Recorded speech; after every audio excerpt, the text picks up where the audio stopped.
Hi everyone, I'm Rhonda and I'm here with Cody today.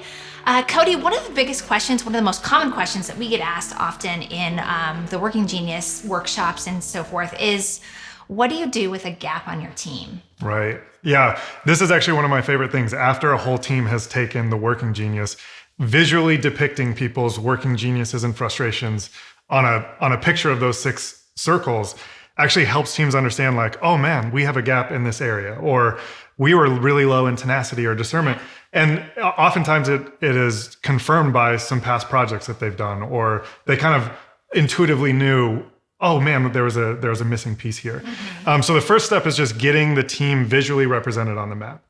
And then from there, you can start to make some assessments about that team. Like, so what you can do is, if there's an obvious gap, like maybe there's no names in Working Genius of Wonder, you know that's a gap. You can start to address that when we'll talk about a few ways to do that. The first thing you should do is look at all the names on that map and say, are people in the right roles? So one gap can actually happen because, oh, you have a certain genius, but the way that you function on the team is not tapping into that genius. Mm-hmm. So looking at the map and realizing, oh, this person actually would better serve our team if they were slotted into this role. That's the first thing. So looking at it, ideally, obviously, you'd have a well-represented balance, a handful of wonders or a handful of people represented at each type of genius. But the truth is that doesn't always happen. So the next thing is, if there's an obvious gap, meaning there are no names with Working Genius next to one of those circles, and there's a handful of things you can do. The first thing that we recommend is, if you, to the extent to which you could borrow someone from another part of the organization. So it's sort of an opportunity to eliminate silos in our organizations, to say, hey, we don't have invention, but somebody in marketing or somebody in our volunteer staff or somebody else actually has that genius. Let's use them on our team. That's number one, borrow. The second thing you could do is actually promote someone within the organization. So if you don't have that at the team that you're working on, is there someone below that actually would be a great addition because they're bringing that to this team? So borrow, promote. The third thing is hire. The reason that's not first is we're not in a position to hire all the time. So if you can't borrow, you can't promote someone, obviously looking out and saying, hey, this is a gap that we need to fill. Let's hire and start to identify someone who could fill that for us. And then the fourth thing that you could do is actually find someone with a competency that it's not their genius, but maybe they could fill in. The reason that is last, and I like to say that this is a total temporary Band-Aid type solution, is because we want teams to be as effective and cohesive as possible. The way to do that is to have someone with a genius in that area. And sliding someone in with a competency, the danger there is that it can work for longer than it should. You could have a competency and you start to work in that role and we're like, this is happening, this is working. And you end up there for so long that you get burned out. So avoiding the tendency to say, oh, Rhonda, you have this as a competency, let's slide you into that role. Right. Knowing that is a temporary stopgap until we can do one of the other 3 options is the best way to approach that. Gosh, that makes so much sense. So as you were talking, it made me just wonder, like, what if it is a small organization with what if there only is 4 people on the team and you don't have all of them covered? What do you do with that? Totally. That's a great question. I think this model has a lot to do with small teams and like solopreneurs or anything like that, because you might have to outsource it. There's ways to outsource. You can maybe hire a vendor that is like, we're really struggling with marketing in the invention category. We can outsource that a little bit. Or if you're at a nonprofit or a church, one of the great ways is to tap into your volunteers. So, hey, we don't have that on our paid staff. Are there people in the organization that want to serve and they actually have these geniuses? How great a gift to them to say, hey, the way we're going to actually invite you onto our team is going to be something that you love to do, that you enjoy doing, that you get a lot of joy and fulfillment from, rather than, hey, we have this need, let's find the next person on our list to bring in to fill that need. Wow, that's awesome.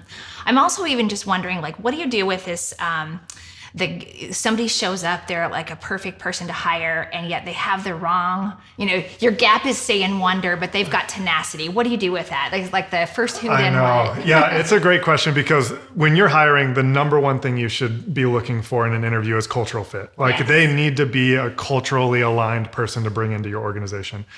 The second thing that we would recommend is like using Working Genius as a filter to say, what is it that we're actually looking for on our team? And does this person fill that gap is a wonderful way to do that, because what we like to say is every job is a 6-letter job. That's right. There's no nice and tidy job where you just get to do your 2 letters and I get to do my 2 letters, but we should know what the order of those letters are. And if we're looking for someone on our team, they're a cultural fit and they have the skills, like the technical skills that we want, using Working Genius as a filter to say, now we really need a galvanizer. In addition to these skills, we really are underrepresented in this area. And bringing someone on to say, hey, here's what we actually need from you. It looks like you actually fill that void on our team. Would that be something that's fulfilling to you? What you're doing is you're hiring someone in an area that's going to give them joy and fulfillment, and it's fitting the needs of the team that had a gap in that area. So it is a wonderful way to be able to navigate that. Yeah, absolutely. So I like the idea that you talked about the six letters and kind of figuring out on a job description which order those would go in. So what do you do if somebody shows up and they have like the first one and the fourth one?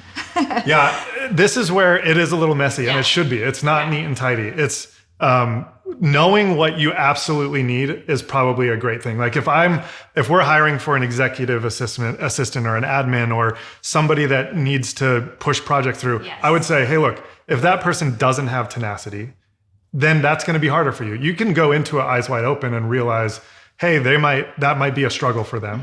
But I like to say, we even tried at the table group to come up with like, what are the 4 questions you could ask? Like, what is the one you absolutely need, you have to have? And what would be the one that if they had it as a frustration, it would actually be kind of dangerous in this role?